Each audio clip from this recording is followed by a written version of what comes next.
एक बार एक लड़का था। उसने अपनी पढ़ाई करने के बाद सोचा कि वह नौकरी नहीं करेगा, वह अपना खुद का कोई व्यवसाय शुरू करेगा और उसने अपना खुद का व्यवसाय शुरू कर दिया। कुछ महीने उसका व्यवसाय बहुत अच्छा चला, लेकिन धीरे धीरे किसी कारणवश उसका व्यवसाय ठप हो गया। ऐसा होने पर वह लड़का धीरे धीरे तनाव में रहने लगा।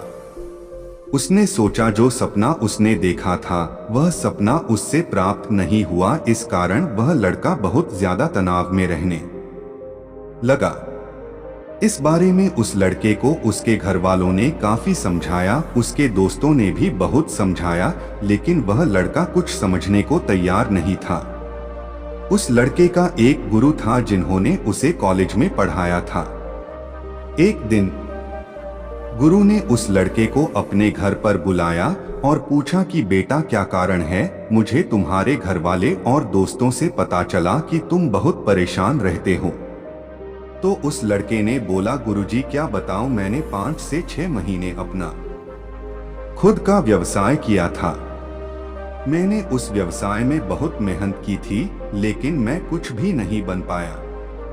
काफी प्रयास किए लेकिन परिणाम शून्य रहा। गुरु ने कहा, बेटा इसमें घबराने वाली तो कोई बात नहीं है। जिंदगी में काफी लोग फेल होते हैं, कोई पहली बार तो किसी के साथ ऐसा हुआ नहीं है। लड़के ने कहा, गुरुजी मुझे तो समझ में नहीं आ रहा है कि मेरी जिंदगी में चल क्या रहा है।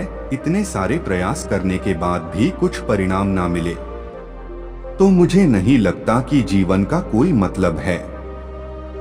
इतना सुनकर गुरु ने लड़के से कहा, तुम मेरे साथ चलो, और गुरु उसको अपने गार्डन की तरफ ले गया और गार्डन की शुरुआत में गुरु ने उसको एक मरा हुआ टमाटर का पौधा दिखाया।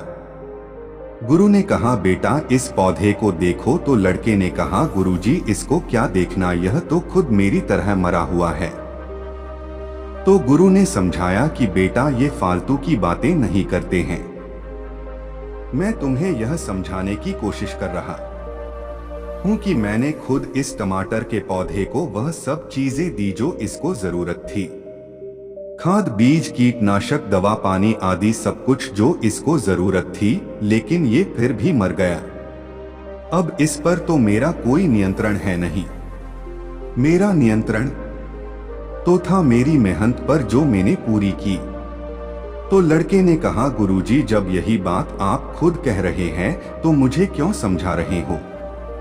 आपका कहने का मतलब है कि मेहनत हम खुद कर सकते हैं, लेकिन परिणाम पर हमारा भरोसा नहीं है।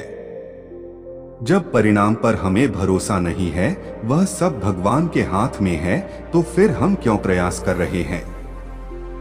इतना सब सुनकर गुरु को वाकई लगा कि यह लड़का डिप्रेशन की तरफ चला गया है, इसीलिए यह उल्टी बात कर रहा है।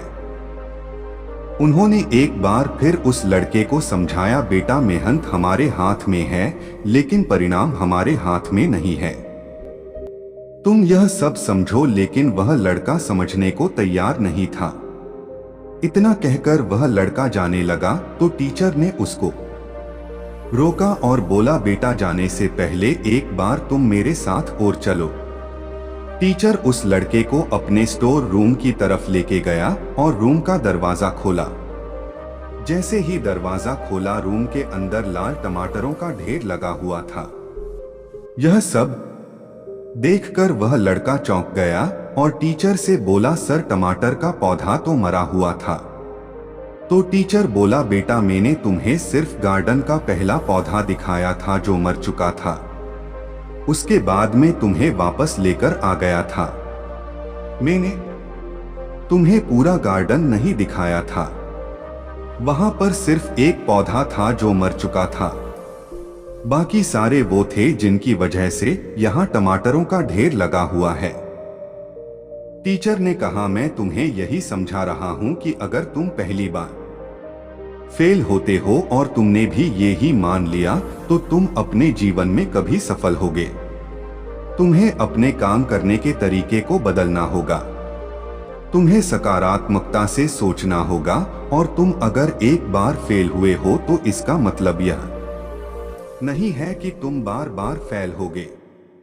इस संसार में जितने भी महान लोग हैं, चाहे वो क्रिकेटर हो या एक्टर हो या कोई उद्योगपति, वो सब अपने जीवन में कई बार फेल हुए हैं, असफल हुए हैं। अगर आपको लगता है कि आप किसी काम को लेकर तनाव में हैं या आप किसी काम में फेल हो रहे हैं, तो लगातार कोशिश करते रहें। जब आप लगातार कोशिश करते रहेंगे तो आपको खुद पता नहीं चलेगा वो कोशिश कब आपको एक बड़ा परिणाम देगी। बस आप लगातार संघर्ष करते रहिए। इसी का नाम जिंदगी है।